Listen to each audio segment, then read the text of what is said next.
melayang jauh, berteman langit lepas. Terkadang kita lupa, dunia ini tak akan selamanya menunggu kita menaklukkan ragu, beranikan diri. Ya, assalamualaikum warahmatullahi wabarakatuh. Perkenalkan, saya Suparto SPD SD CGP Angkatan 7 Kabupaten Pemalang. Saya akan menyampaikan hasil analisis refleksi wawancara yang sudah saya laksanakan kepada 2 kepala sekolah. Berkaitan dengan wawancara, perlu saya sampaikan bahwa kepala sekolah yang saya wawancarai kedua-duanya ada calon guru penggerak, dan di sini akan kami analisis refleksi sejauh mana kepala sekolah yang notabene di situ ada calon guru penggerak, mereka menguasai atau tidak, atau sama sekali tidak. Ya, kurang lebihnya seperti itu. Ya, langsung aja kami akan melaksanakan analisis refleksi hasil wawancara berdasarkan tabel ya 1 sampai 6, dan saya bisa menyampaikan refleksinya itu 1 sampai 4. Yang pertama berkaitan dengan hal-hal yang menarik apa yang muncul dari wawancara tersebut.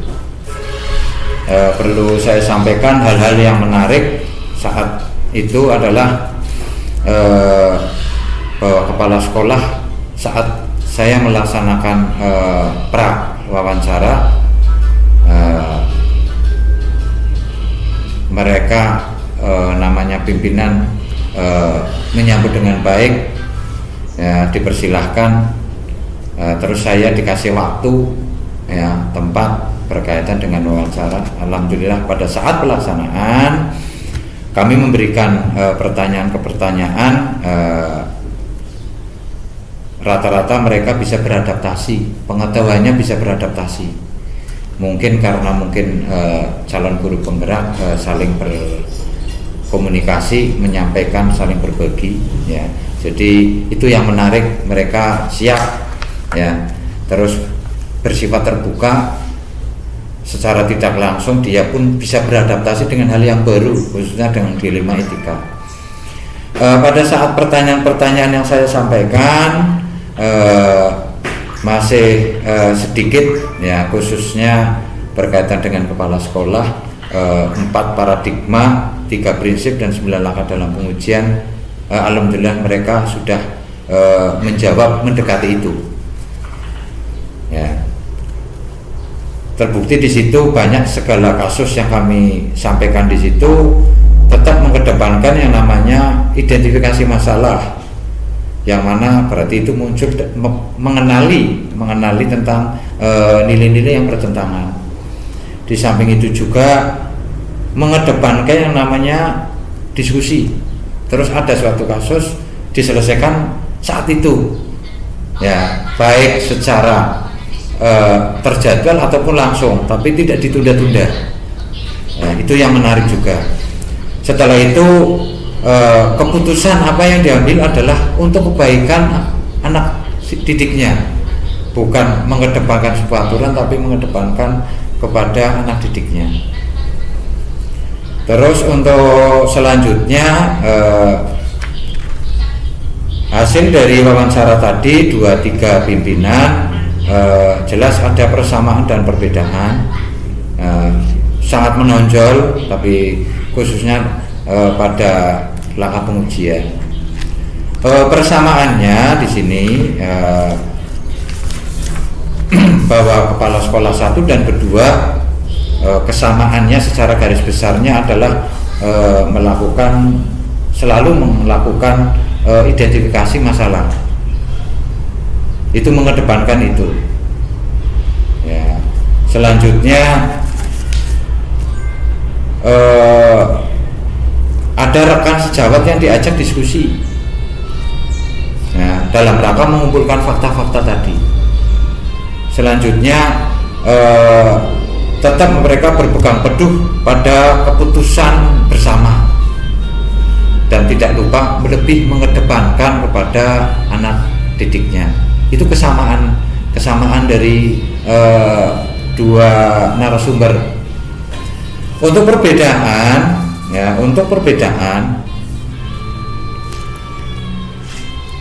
pada wawancara pertama dengan Bu Resi itu sudah kelihatan sekali bentuk paradigma prinsip lebih-lebih dalam memutuskan 9 langkah pengujiannya. Mereka runtut menjelaskannya, mulai dari mengenali identitas masalah sampai dengan membuat keputusan. Itu dia beliau Ibu Resiati urut. Yang kedua ada, tapi secara garis besarnya, yaitu dengan identifikasi masalah, terus menentukan dengan diskusi benar atau salah, terus baru melakukan opsi mana, karena ada kegiatan ataupun hal-hal yang tetap juga dia muncul, tapi tetap mengedepankan pada keputusan, terus direfleksi, terus baru diputuskan opsi solusi. Rata-rata sama. Untuk selanjutnya berkaitan dengan rencana ke depan, para dalam menjalani mengambil keputusan yang mengandung khususnya unsur dilema etika, bahwasannya saya pribadi dengan pengalaman yang baru tentang mengambil suatu keputusan dari nilai-nilai kebajikan, yang hampir setiap hari masalah itu muncul bertentangan karena hal-hal mungkin ada unsur kemanusiaan, keadilan dan lain sebagainya. Jadi saya ke depan berkaitan dengan etika moral maupun bujukan moral tetap melalui tahapan-tahapan pengambilan keputusan, ya, berupa tadi kesesuaian dari 4 paradigma, 3 prinsip dan 9 langkah dalam pengujian. Kami lebih mengedepankan itu ke depan.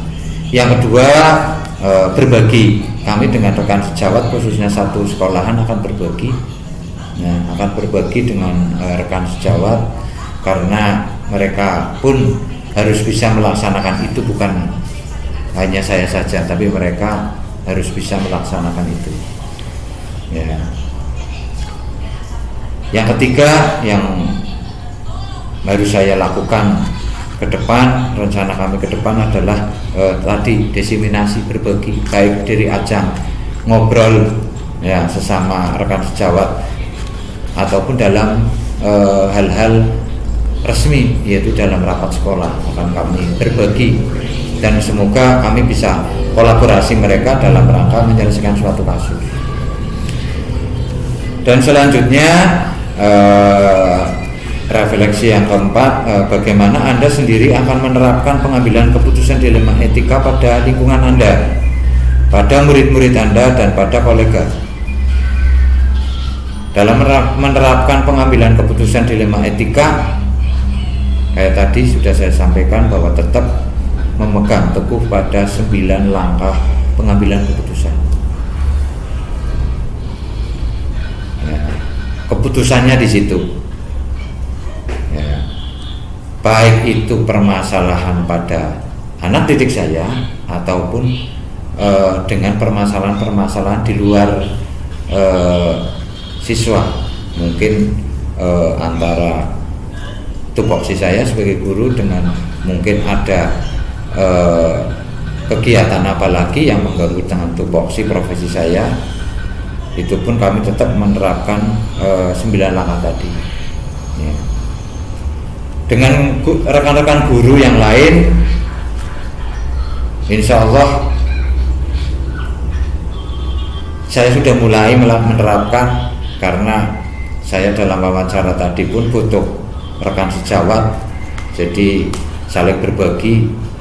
Ya, mereka pun sedikit sudah tahu, walaupun belum keseluruhan guru sudah tahu.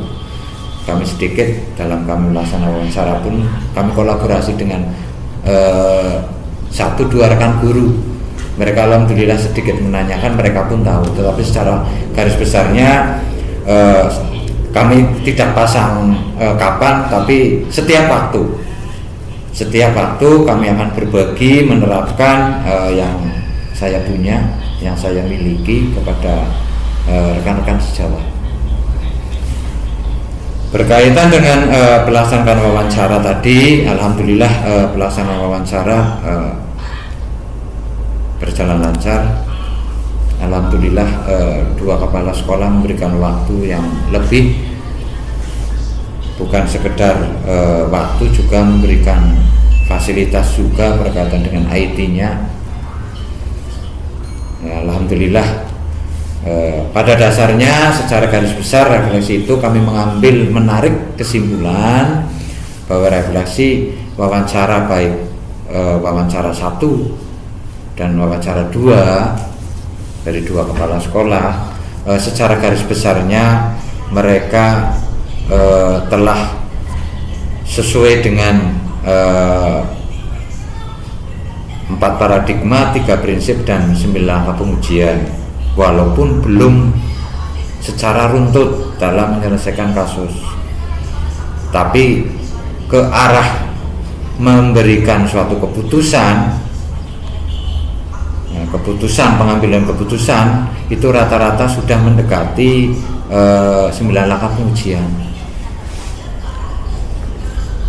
Yang kedua, bahwa wawancara 1 dan 2, bahwa tugas memang ke depan berat untuk kepala sekolah, karena yang disampaikan mereka setiap hari itu muncul kasus, muncul dilema etika, dan harus bisa kepala sekolah bisa mengajak rekan sejawat, harus bisa memutuskan seadil-adilnya dengan tetap memegang kepada yang namanya berpihak kepada siswa, tetap mengedepankan itu yang bisa saya sampaikan. Refleksi wawancara, banyak hal yang positif yang saya dapatkan dari